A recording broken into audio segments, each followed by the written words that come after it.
as we talk about this draft, the 2027 NHL draft, it's all going to be about Landon DuPont, and we're going to talk about Landon DuPont an awful lot today. We're going to start really with more of a in-depth kind of look at his season, kind of preview that for you. We're going to look at the class as a whole. We're going to look at some of the standouts from the Hlinka, and we also are going to have to talk about the 2028 class after we saw what Maddox Schultz, Liam Pugh, Joey Potter all did for their respective teams at the Hlinka Gretzky Cup. So lots to talk about, Cam.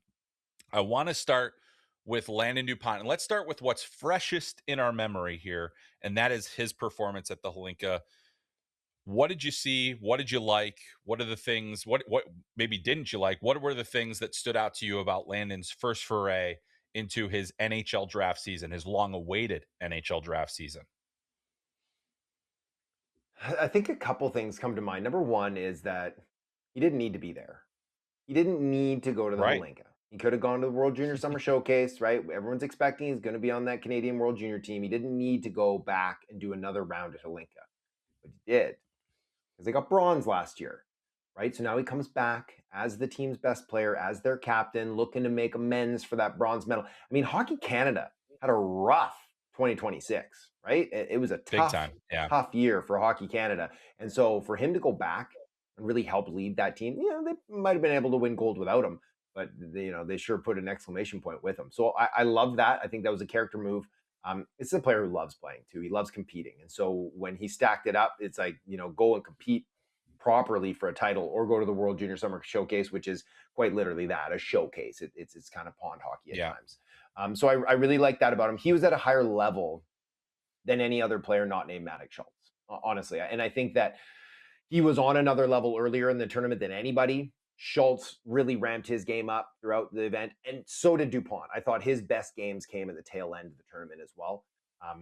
He was he's just more polished. His skating is so high end on the retrievals, the ability to break pressure, going to get pucks, the ability to break pressure walking downhill and attacking, in the offensive zone and then sliding over a pass into the high danger areas. His stick, his gap, right? Like I love how aggressive he was with his gap because he knows his skating can clean up any if a guy does a little chip and chase around him, well, he can pivot and he's on him and he's probably going to win that puck race anyway. So I think that he was in a class of his own, other than what Maddox Schultz, came up there, but certainly on the blue line.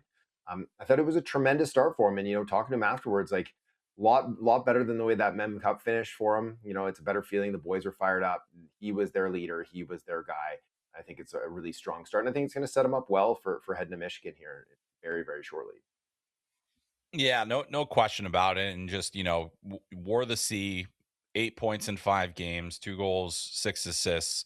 That one timer from the half wall, far corner, that Boom. was a big league shot. I mean, I think maybe it gets stopped in the NHL. However, I will say just the dexterity, the different things that, like, the skills you have to put together to get that shot off and to score a goal with it. That was a great moment for him. In that, I believe that was in the semifinal Yeah. against Finland, where he scored that goal and then had 4 assists against the U.S. in a bit of a laugher of a final. I would say, that's the other thing, is like this Canadian team was absolutely stacked to the gills here relative to the field. They definitely had their hands full with Sweden and a little bit more with Finland at times as well, but they ended up scoring 6 or more goals in every game they played.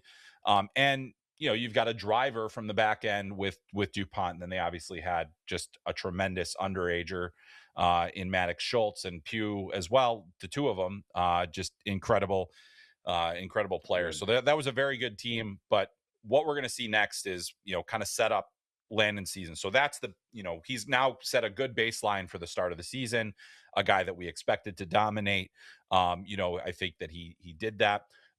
One thing to note, he was measured in at the event by Central Scouting, and it came in at 5'11". And so when we talk about height and other things, it does matter, especially for defensemen. And I think teams, like, the thing is like, is he going to be 5'10"? Good news for him, 5'11". So that's actually good. And maybe he's still, I'm not sure he's going to grow much more. That's something we're going to talk about as well, just in terms of physical development. Those are guessing games that we still play at this stage. But you look at where he's at right now. You look at how he finished last year in the WHL. You look at how he finished the Memorial Cup. Playing injured, playing through injury. This is a guy that has absolutely set himself up for a great draft season. He's got all the deliverables. So Cam, he's going to Michigan this year. He's going to be a freshman in college. I think they're going to give him a ton of opportunity. He's going to be on a very skilled team. He's going to have an opportunity to do a lot here. What are, I think that transition can sometimes be difficult. We saw Gavin McKenna had to adjust at various times. I think the difference between McKenna and DuPont doesn't have to be the guy at Michigan. They have a lot of guys. So I think this is a really good situation. What are your expectations for him as we kind of go into this season with Michigan, based on what you've seen so far and having really had a chance to see him live quite often in the last couple of months? I have less concerns about him translating to college hockey than I did Gavin McKenna a year ago.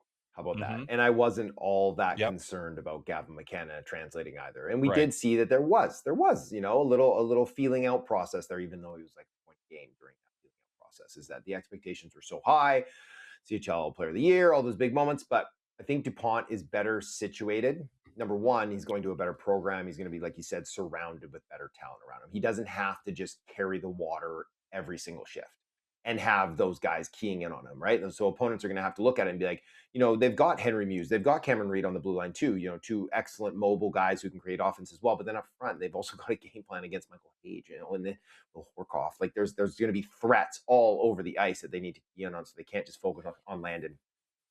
I think he's going to get a ton of ice. I think I don't know this, but I'm sure when they were recruiting him, they were like, come be power play one quarterback on this Michigan team. And Oh, yeah. that is going to be a very, very good power play. And Henry Muse did well for the hot minute that he got that before he got injured last year. I think he was nearly an assist a game off it too.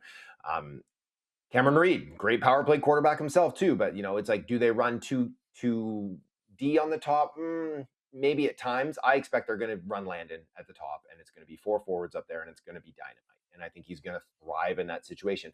I think that his defensive game is underrated. I think it's going to be a step up, no doubt about it. College hockey is going to be a bigger challenge for him defensively than the WHL was, than the Hlinka was. So there's going to be a feeling out process there, but I do think his game is strong enough that he's going to be and that I think he's going to be a very, very, very good college player next season, which is something to say for a draft eligible.